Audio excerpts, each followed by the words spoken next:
کې علامه طنطاوي وایي خبره یې کړې ده، ډېره ښه خبره یې کړې.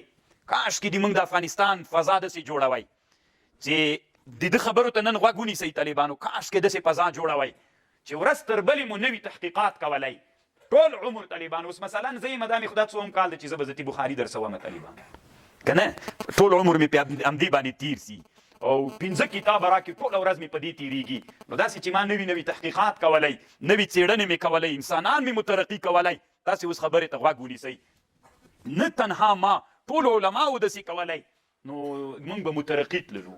ما بله ورځ خپلو مدرسې استادانو ته ویلې میل حسامي ده، اصول شاشي ده، نور الانوار مبارک ده، دغه ده دغه ده دغه ده دغه ده، دا بس همدا کالونه درسوي. نور دنیا په اړه باندې مترقي نه غواړئ، ټول عمر به بس همدا وي. لږ فکر ځان سره وکړئ که نه. نو وایي دا خو به څنګه سي میل څنګه به سي که نه مړه غوندې یې بیخي ولې نه راژوندي کېږئ؟ ټول عمر مو په همدې کې تېر سي. بله ورځ یو شیخ صاحب راغلی د تاسې شیخ صاحب مجلس مې ورسره وک. نو ورته مې ویلې شیخ صاحب میل څو کاله دې تکمله درس کړه؟ وایي 18 کاله مې دا فنون درس کړل. میل څنګه دې وي بد مې کړي؟ یو داسې خطرناکه لفظ یې ویلې وایم یې نه، بیخي خطرناک دي، بد مې کړي چې درس کړي مې دي. څه فایده مې وکړله؟ ولې وړاندې نه تللم؟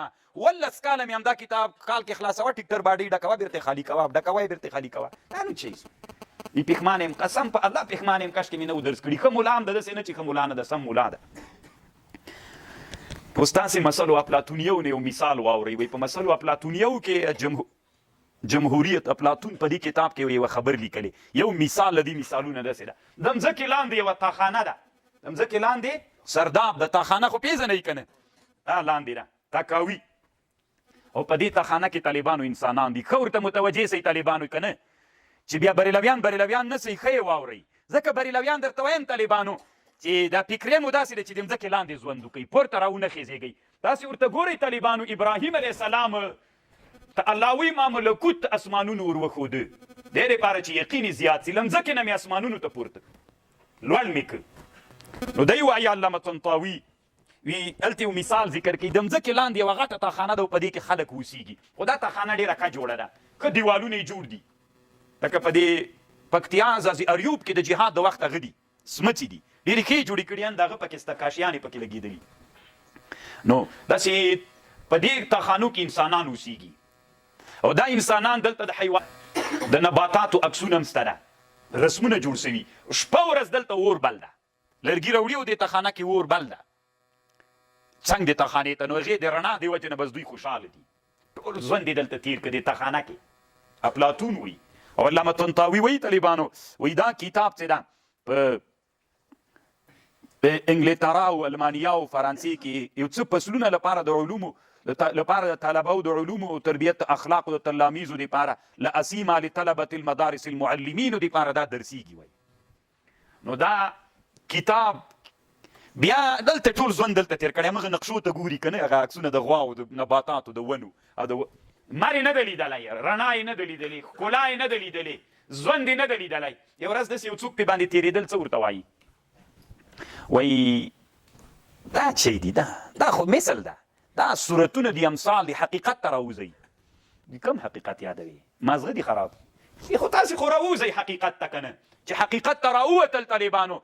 دلته خو د دغه عالم عکس په سرداب کې لمر عکس طالبانو، دلته د لمر هغه څوک وه اور بلو باندې چې راووتل څوک و؟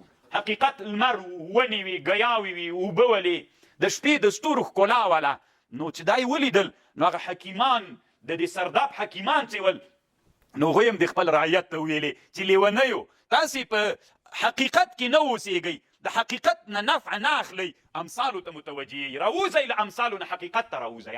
نو دوی کې هغه حکیمان یې باندې راووتل، کوم یې چې افراد و رعیت هغوی ویلې نه نه خو یو دم چې تیاري نه راوځي سترګې چندان دا وابیت ورته ښکارېده، پنجپیریت و کفریت ورته ښکارېده، بېرته په سرداب ننوتلي وي. همداسې یي ده. حکیمان ورته ویلې اقه مقلانو دا مثال دي، دا ونه دلته حقیقت ته ګوره، په سرداب کې مثل ده، دلته حقیقت ته، دلته د اوبو هغه ده، هلته حقیقت ته، دلته لرګی څه ده چې دا تاسې بلوئ، دا د لمر نه ده، دا لرګی چې تا دلته راوړی، دا لرګي نیما په چا باندې کړې، دا لرګي بوټي نیما په چا کوي چې غټېږي. نن درته په دې خبر کوم طالبانو دا په چا کوي؟ په لمر باندې کوي. نو چې په لمر باندې نیماو نو راځئ حقیقت ته راوځئ په امثالو ته وي نه نه یې منو در سره دلته جنجال باندې اخته سو.